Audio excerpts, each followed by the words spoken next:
5번째 시간에 함께 나눴습니다. 그래서 하나님의 환경이기 때문에 우리는 믿음으로 서 있는 은혜에 들어간다고 로마서 5장 1절에는 말씀을 하고 있다고 우리가 전했습니다. 근데 여러분, 이 사도 바울을 우리 한번 살펴보십시다. 오늘 말씀이 들어가기 전에 사도 바울을 우리가 좀 생각해 보면은, 사도 바울은 말입니다, 굉장히 컨트로버셜한 그런 사람이었습니다. 어디 가도 정말 논쟁이 끝이지 않는 그런 사람이었어요. 논쟁이 그치지 않았다는 것은 뭐냐 하면은, 사도 바울이 누구냐? 그분이 왜 사도야? 그 사람은 크리스천들을 우리가 박해하던 사람 아니야? 이런 논란이 제일 많았고요. 그 다음에 그 사람은 예수 그리스도 계셨을 때 제자로 따라다니는 사람이 아니잖아.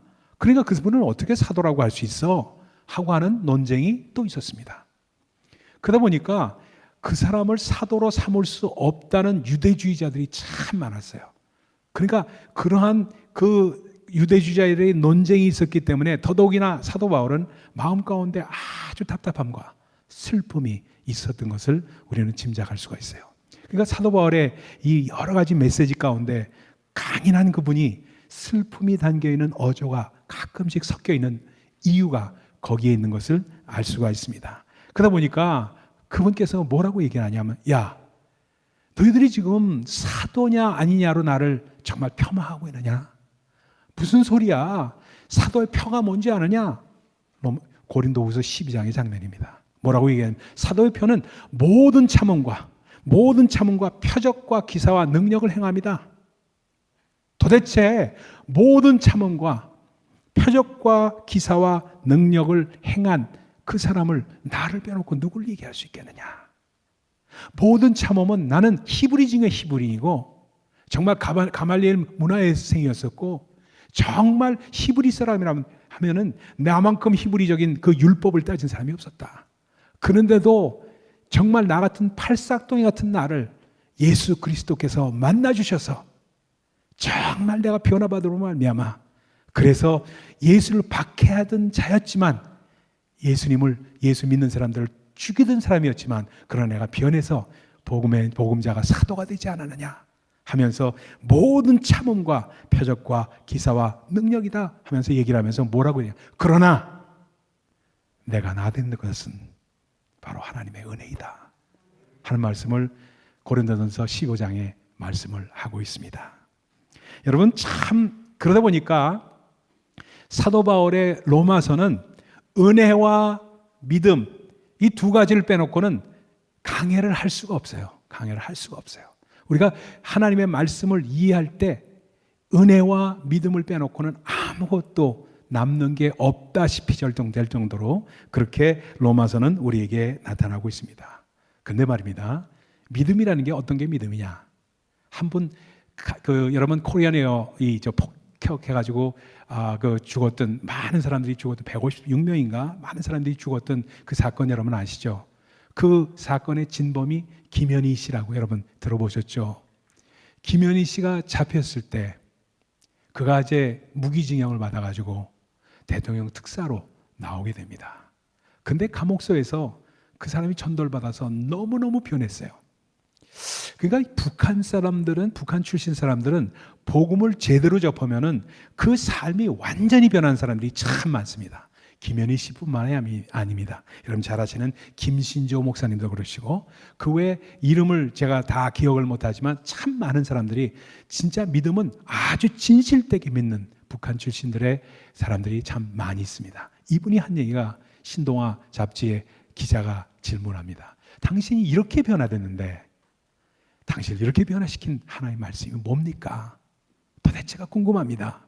그러니까 로마서 5장 8절을 댑니다. 우리가 아직 죄인 되었을 때 정말 하나님께서 그 아들 예수 그리스도를 죽이심으로 말미암아, 그 죽으심으로 말미암아 우리에 대한 사랑을 확증하였다. 내가 아직 사람을 죽이는 흉악범일 때 이미 우리 하나님이 나를 사랑하셔서 독생자를 죽였다는 그것이, 그 말씀을 듣고 자기가 도대체가 이 말씀이 너무나도 감동이 돼서 그냥 거기서 꼬꾸라져서 울었다는 거예요. 여러분, 이렇게 하나의 말씀이 아주 충격으로 와닿아서 김현희 집사처럼 김현희 그 권사죠 지금. 그분처럼 그것을 완전히 흡입을 하고 받아들이게 되면은 그 믿음이 진실해질 때 오는 분이 누구냐? 성령님이십니다. 그렇죠? 믿음이 진실해질 때 오시는 분이 성령님이에요. 그래서 믿음과 소망과 사랑은 말입니다, 동시다발적으로 일어나는 사건입니다. 믿음 따로 있고 소망 따로 있고 사랑 따로 있는 게 아니에요. 믿음이 자꾸 믿어지니까 더 믿고 더 믿어지니까 믿음이 더 크게 되고, 그리고 소망도 자꾸 소망을 가지니까 더 큰 소망을 갖게 되고, 사랑도 자꾸 사랑하니까 더 큰 사랑으로 나아가게 되는데, 이것이 믿음은 믿을수록 더 믿어지는 이유가 된다는 것을 사도 바울은 우리에게 말씀하고 있습니다. 그러면서 오늘 본문 말씀에 이렇게 말합니다. 오늘 본문에는 사도 바울께서 우리에게 놀라운 구원을 은혜로 이루신 예수님과 우리에게 사망을, 죽음을 유산으로 남긴 아담, 그 한 사람 한 사람을 비교하면서 대조하면서 설명을 하고 있어요. 그러니까 한 사람이라는 오늘 설교의 제목은 아담 한 사람과 예수 그리스도 한 사람입니다. 그러니까 그 한 사람 한 사람을 강조하면서 12절에 이렇게 말합니다.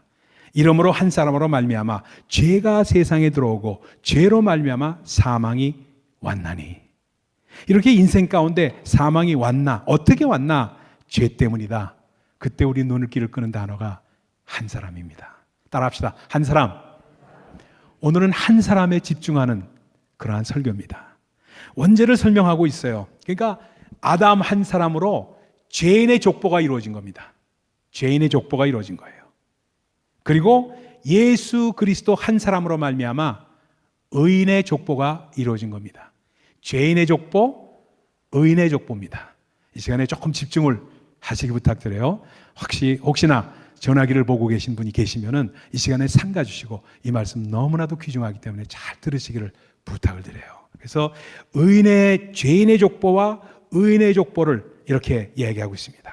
예수님은 아담의 족보를 폐하고 예수 그리스도의 족보를 수립하기 위해서 오신, 이 땅에 오신 분이다 하고 설명을 하고 있습니다. 그러니까 마귀의 일을 멸한다는 것은 무슨 뜻이냐? 아담의 족보를 폐한다는 뜻입니다. 아담의 족보를 폐하고, 죄인의 족보인 아담의 족보를 폐하고, 마귀는 어떤 사람이냐? 어떤 분이냐? 그분도 아니죠. 그분이 아니라 니은자를 쓰려다가 죄송합니다. 그래서 그는 바로 처음부터 속은 자요 패배한 자라고 설명을 하고 있습니다. 그러니까 오늘 본문은 한 사람 아담과 한 사람 예수 그리스도를 세 가지 주제를 걸쳐서 나눠서 설명하고 있는 것이 사도 바울의 논리입니다. 첫 번째 애스펙트입니다. 첫 번째 애스펙트는 순종이라는 애스펙트예요. 불순종과 순종을 나눠서 설명하고 있습니다. 따라합시다. 순종은 불순종보다 크다. 네. 아담은 와서 한 것이 뭐냐? 불순종이었습니다. 근데 예수 그리스도께서 오셔서 한 것은 순종이었다는 거예요. 근데 그 결과는 엄청났습니다. 19절에 한 사람이 순종치 아니하므로 많은 사람이 죄인이 된 것 같이 한 사람의 순종하심으로 많은 사람이 의인이 되었다고 말씀합니다. 그러니까 한 사람이 불순종함으로 말미암아 모든 사람이 죄인의 반열에 섰는데, 그 이후에 둘째 아담인 예수 그리스도께서 오셔서, 그 한 사람이 오셔서 순종하심으로 말미암아 그래서 의인의 반열을 만드셔서 그 죄인의 반열을 없애버리셨다. 이것이 오늘 말씀의 핵심입니다. 그런데 말입니다, 순종, 불순종 어떤 게 큽니까? 순종이 크다고 설명을 하고 있습니다. 신명기 20장에 보면요, 불순종의 결과는, 내가 불순종하잖아요. 그러면 내가 불순종한 결과에 대해서 자녀선 3, 4대까지의 저주가 온다고 설명합니다. 그런데 내가 순종하면은 그 순종의 결과로는 자녀선 1000대까지 축복을 내린다고 말합니다. 그러니까 성경적으로 비교하는 순종의 결과와 불순종의 결과는 이 부호가 이렇게 틀립니다. 그래서 아담의 불순종으로 말미암았던 죽음, 가난과 질병에서 예수 그리스도의 순종으로 우리를 속량하셨다. 그래서 우리에게 paid in full, 완불, paid in full 하고 seal, 도장을 찍었다는 것을 말씀을 하고 있습니다. 그것이 첫 번째입니다. 두 번째 에스펙트예요. 조금 지루하더라도 이걸 넘기면은 우리가 정말로 아하 그렇구나 하고 깨달음이 있기 때문에 여러분들 잘 들으시길 부탁을 드려요. 두 번째는 사망과 생명입니다. 따라합시다. 생명은 사망보다 크다. 17절에 이렇게 말합니다. 한 사람의 범죄로 인하여 사망이 그 한 사람으로 말미암아 왕노릇하였은즉 더욱 은혜와 의의 선물을 넘치게 받은 자들이 한 분 예수 그리스도로 말미암아 생명 안에서 왕노릇하리라. 여러분 절 보세요. 우리 안에서 왕노릇하는 자가 누굽니까? 우리 안에서 왕노릇하는 자가 누구냐면 사망이냐 생명이냐 하고 얘기하고 있습니다. 그러니까 아담이 범죄한 후에 우리 안에서 사망이 왕노릇한다는 뜻은 무슨 뜻이냐? 트럼프 대통령이냐? 김정은이나 요즘에 죽은 노회찬이나 진시황이나 할 것 없이 모두가 사망 앞에서 모자를 벗게끔 돼 있다는 겁니다. 그게 사망이 왕노릇한다는 뜻입니다. 누구나 모자를 벗게끔 돼 있어요. 그런데 여기에서 사도 바울은 하나님의 논리를 전개합니다. 피조물인 아담 한 사람으로 말미암아 사망이 왕노릇할 수 있다면은 그 피조물을 만드신 하나님으로 말미암아 생명이 우리 안에서 얼마나 크게 왕노릇할 수 있느냐 하는 반격을 논리적으로 하고 있습니다. 별것 아닌 아담이, 피조물인 아담이 선물로 준 것, 우리 주님이 선물로 주신 것보다 어떤 것이 크냐 대조해 보라는 겁니다. 그것을 깨닫고 가슴을 펴라고 우리에게 말씀하고 계세요. 우리 안에서 생명이 더 크게 왕노릇을 해야 합니다. 왜냐하면 예수 그리스도께서 선물로 주셨기 때문입니다. 옛날에 제가 한국에 있을 때 그때 CBS 방송에서 나왔던 것이 있어요.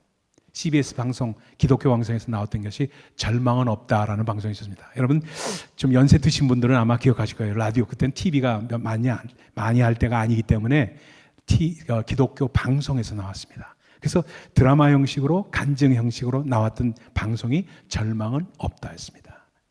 그런데 여러분 보세요. 절망이 있느냐? 절망이 없습니다. 우리가 절망할 게 없기 때문에 여러분에게 이 말씀 드리는 겁니다. 왜냐하면요, 절망이라는 것은 끊을 절자이기 때문에 소망에서 끊어졌다는 뜻입니다. 절대로 우리는 소망에서 끊어지질 않습니다. 예수 그리스도를 믿는 한 절대로 우리는 소망에서 끊어지질 않아요.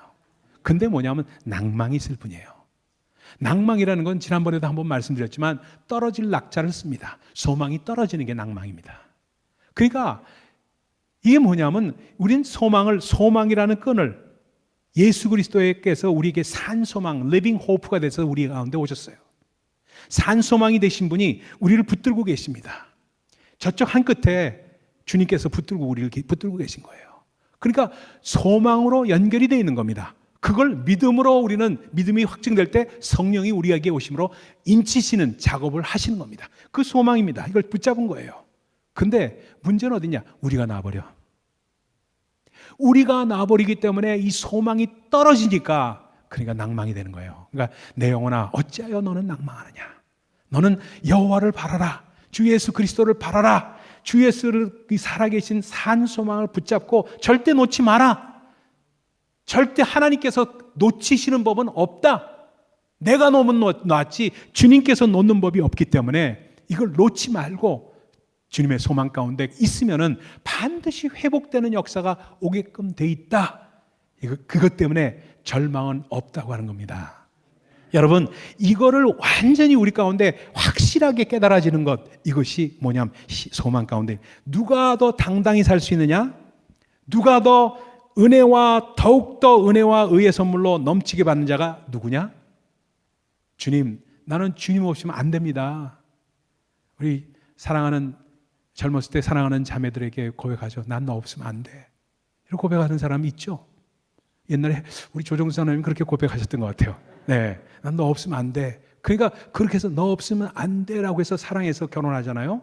그렇게 너 없으면 안 돼라고 하는데 우리 주 없으면 안 돼 하면서 사랑하는 사람이 주님 없으면 안 된다고 붙잡는 사람이 오히려 더 당당해진다는 것을 아주 우리에게 말씀하고 있는 겁니다. 라면만 먹어도 괜찮아요. 때로 갈비를 뜯어도 좋습니다. 누가 어떤 상황일지라도 항상 기뻐하고 쉬지 않고 기도하고 범사에 감사합니까?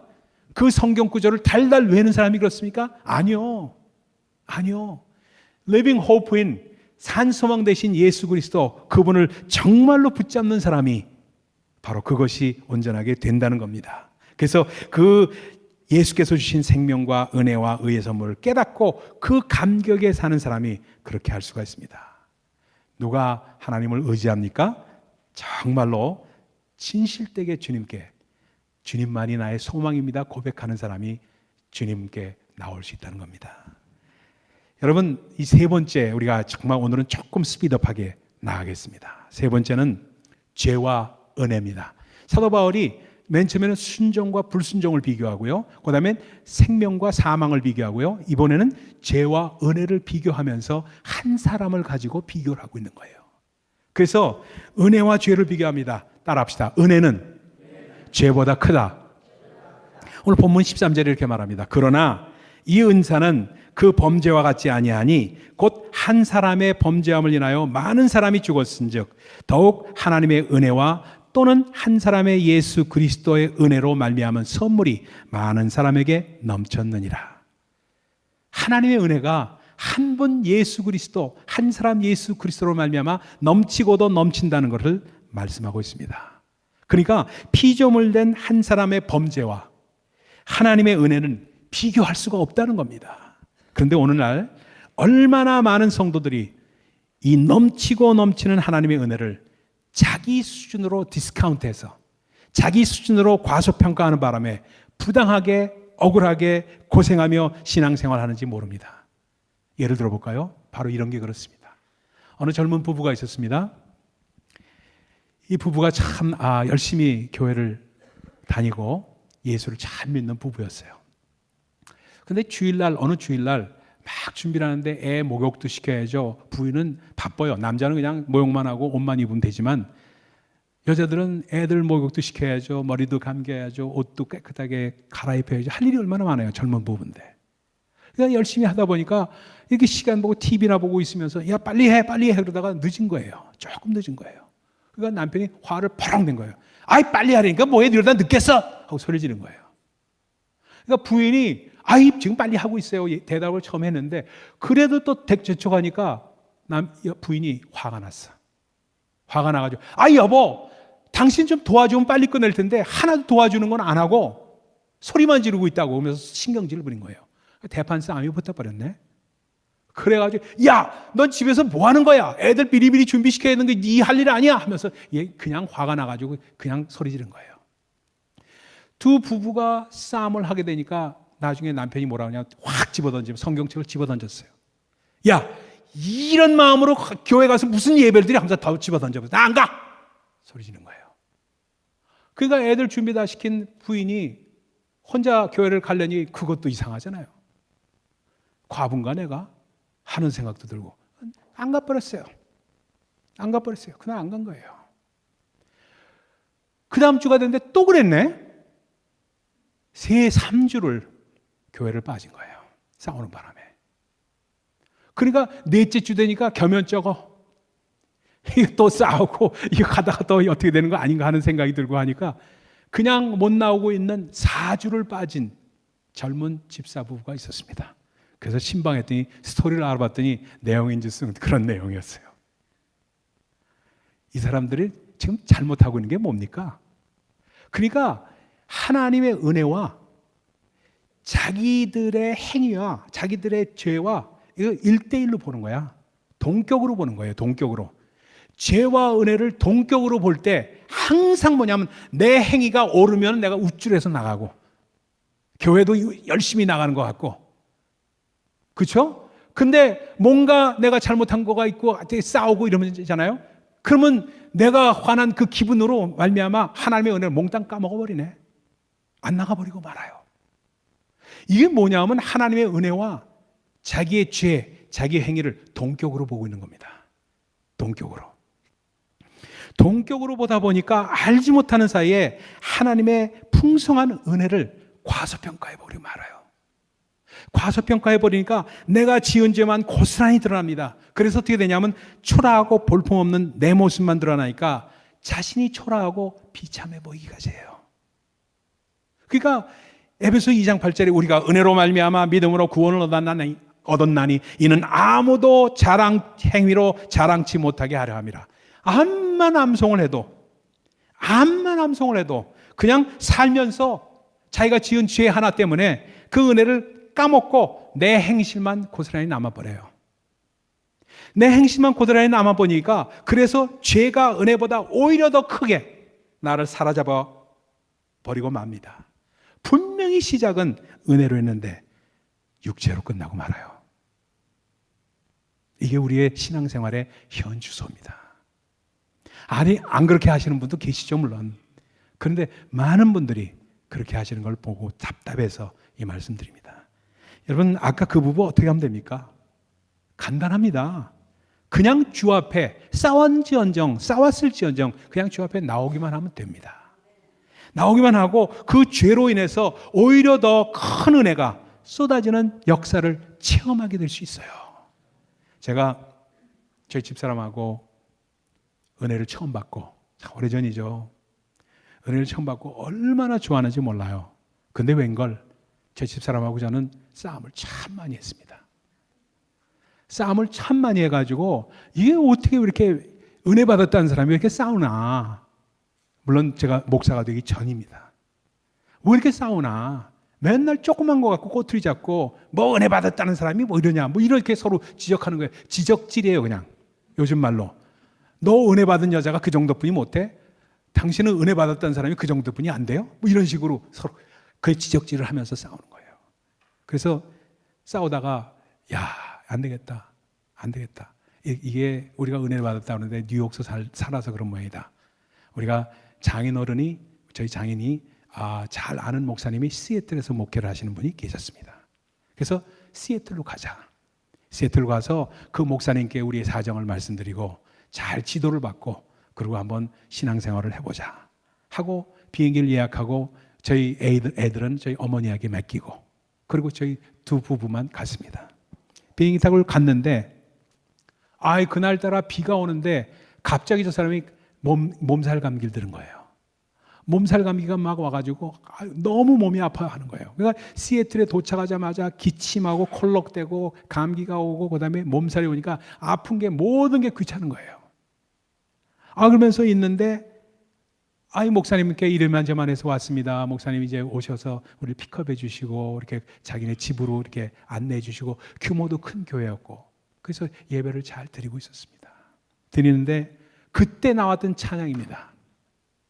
날마다 숨쉬는 순간마다 내 앞에 어려움 보내 주님 앞에 믿음 잃지 않고 말씀 속에 위로를 받네 주님의 도우심 바라보며 모든 어려움 이기도다 흘러가는 순간순간마다 주님 약속 새겨봅니다.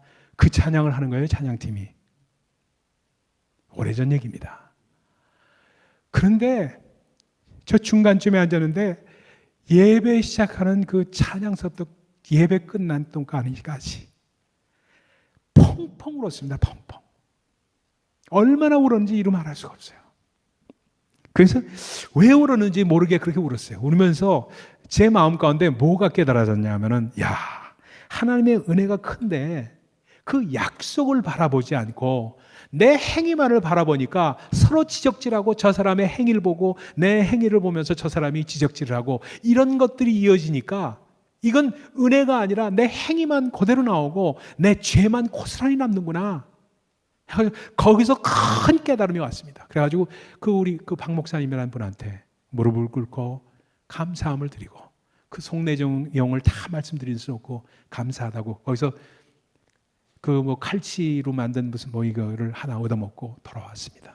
돌아와서 뉴욕에서 다시 신앙생활을 시작하면서 그때 깨달은 것이 내가 은혜를 받았다고 하면서 내 행위가 그 은혜 받은 것만 맞지 않으면 항상 내 행위만 나타나고 하나님의 은혜는 까먹고 마는구나. 이걸 깨달은 거예요. 하나님의 은혜가 얼마나 큰데 의의 열매가 얼마나 큰데, 그 은혜의 열매가 얼마나 큰데 내 행위만으로 그 별것 아닌 것 때문에 나는 죄책감에 빠지고 마는 거예요. 오늘 이 시간 혹시나 여러분 가운데 그 별것 아닌 죄 때문에, 그 치사한 생각 때문에, 자신조차도 부끄러운 것 때문에 고통 중에 계신 분은 안 계십니까? 여러분 정말 잘 생각해야 돼요. 그것 때문에 하나님의 풍성한 은혜를 여러분이 누리지 못하고 있습니다. 조그만 일 때문에 남을 오해하고 남을 미워하고 그것 때문에 오히려 내 자신이 더욱 부끄러워지고 미워지고 계시는 분은 안 계십니까? 그것 때문에 하나님의 풍성한 은혜를 누리지 못하고 있다는 거예요. 오늘 이 시간에 하나님 앞에서 진실되게 엎드리기만 하면은 하나님께서 풍성한 은혜를 부어주시겠다고 약속을 합니다. 우리 하용조 목사님, 제가 참 좋아하는 목사님이죠. 그분이 제일 좋아하는 찬송이 내 영혼이 은총 입어예요. 그 찬양을 제일 좋아한다고 그래요. 내 영혼이 은총 입어 중한죄짐 벗고 보니 슬픔 많은 이 세상은 천국으로 화하도다. 이게 뭐예요? 내 영혼이 은총 입어서 중한 죄짐, 내가 하는 행위에 따르는 죄를 벗어버리니까, 그걸 놓아버리니까, 그러니까 슬픔 많은 이 세상이 천국으로 환한다는 것인데, 그걸 벗지 못하니까 자꾸 행위만을 바라보니까 은혜는 입었다고 해도 은혜가 까먹어버리고 말아요. 벗어버리는 연습을 해야만 합니다. 그래서 또 옥하는 목사님이 뭐라고 그러냐면, 그분이 제일 좋아하는 게 약할 때 강함 되시네요.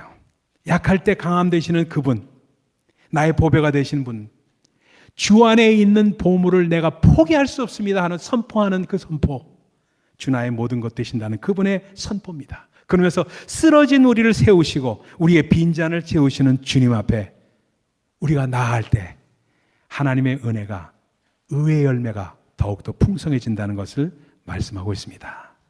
여러분, 우리 안에 있는 보물이 무엇인지를 다시 확인해야 됩니다. 우리 안에 순종이 있고요. 우리 안에 뭐가 있습니까? 순종이 있고요. 우리 안에 뭐가 있습니까? 은혜가 있고요. 우리 안에 생명이 있습니다. 이게 우리 안에 남기신 바로 레거시, 예수 그리스도의 유물입니다. 유산입니다. 예수 그리스도께서 이 땅에 오셔서 남기신 유산은 순종이라는 유산을 남기셨고요. 은혜라는 유산을 남기셨고요. 생명이라는 유산을 남기셨는데, 이거는 불순종보다도 크며, 그리고 죄보다도 크며, 사망보다 크다는 사실을 꼭 기억하시면서 정말 내 것을 벗어버려야 돼요. 벗어버리는 것이 필요하다는 겁니다. 근데 말입니다, 마지막으로 우리가 꼭 오늘 기억하고 싶은 말씀이 있습니다. 이것이 한 사람에 얽힌 비밀입니다. 따라합시다. 한 사람. 그러니까 아담 한 사람입니다. 그리고 예수 그리스도 한 분입니다. 그렇죠? 꼭 한 분 때문에 그랬어요. 예수를 그래서 둘째 아담이라고 표현하는 이유가 거기 있죠. 그래서 한 사람 한 사람인데, 이제 우리 하나님께서 한 사람을 또 찾고 계십니다. 한 사람이 찾고 계세요.